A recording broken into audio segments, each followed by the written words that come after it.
After a whole year playing BG3, I bet most of us have already discovered the Kestrike Silver Sword trick, right? Empowering Laezel with that sweet 2d6 plus 1d4 psychic damage. A unique stun feature in Act 1 on level 5 is just too good to pass up. Plus, with all that saves and psychic resistance, man, I absolutely love this sword. It's one of those items you just can't afford to miss. This type of resistance is quite rare and crucial as it only applies to Laezel or other Githyanki. Psychic damage hits really hard when it comes from the enemies because, bro, those Giths truly do not hold back. So how do we make the most of this amazing feature? My approach is to combine it with the good old Bear Barbarian, which grants resistance of all damage types except psychic. Plus, her rage voice, absolutely amazing.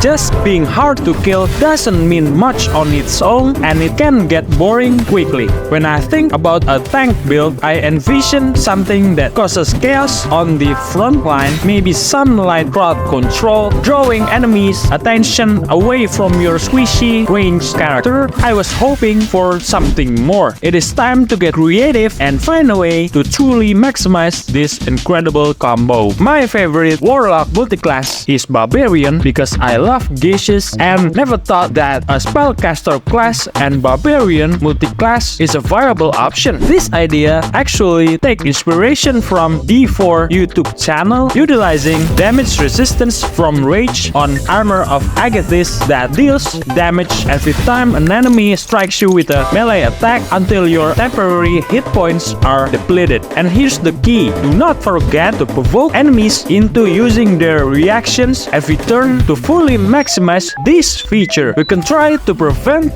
the temporary hit points from wear off too quickly by combining it with the Bear Wildheart Barbarian. While it is not as strong as the resistance from Arcane Ward, it still allows you to take few more hits before run out of temporary hit points. I recommend leveling up to level 7 in Fiend Warlock subclass to gain access to Fire Shield, which offers similar utility by dealing fire or cold damage when enemies hit you, though it is not as strong as Armor of Agathis when you are run out of temporary hit points. This combination works well if you're playing as Origin Laezel, turning her into Rizel or Riz Laezel as the face of your party. Although she might not have the Riz, but she can certainly command the battlefield like a charismatic leader. An option if you want to stick with Laezel's default class is to go with 3 levels of Battle Master Fighter and multiclassing into 4 levels of Warlock. This gives you some light crowd control and the coding attack to aggro your enemies, and Enthrall, which requires no concentration and can be cast before raging. Even though you do not have Fire Shield, you can still use scrolls or rely on Mirror Image to boost your AC and provide additional damage resistance. It is perfect when facing bosses or enemies with heavy AoE spells.